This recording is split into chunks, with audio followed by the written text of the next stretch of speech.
పిటిషన్ని కొట్టివేస్తూ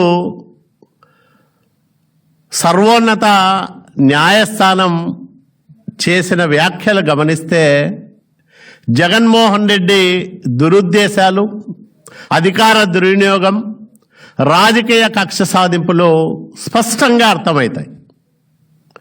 ఇదే కేసులో 2022 నవంబర్లో మాజీ మంత్రి నారాయణ గారికి ఇచ్చిన ముందస్తు బెయిల్ను రద్దు చేయాలని వేసిన ఎస్ఎల్పిని కొట్టివేస్తూ సుప్రీంకోర్టు ఉత్తర్వులు ఇచ్చింది.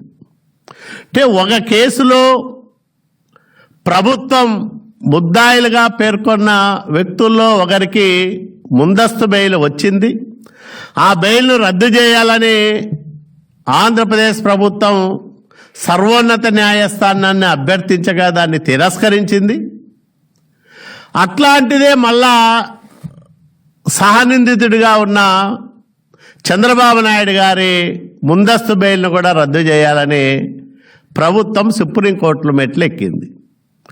మామూలుగా లా డిగ్రీ చేసి అప్పుడప్పుడే జూనియర్గా ప్రాక్టీస్ చేస్తున్న లాయర్ని అడిగినా చెప్తాడు, ఒక కేసులో ఒక వ్యక్తికి ఒక రకమైన వెసులుబాటో తీర్పో వస్తే అదే కేసులో ఉండే మరో ముద్దాయికి అట్లాంటి వెసులుబాటో తీర్పో వస్తుందని చెప్తారు.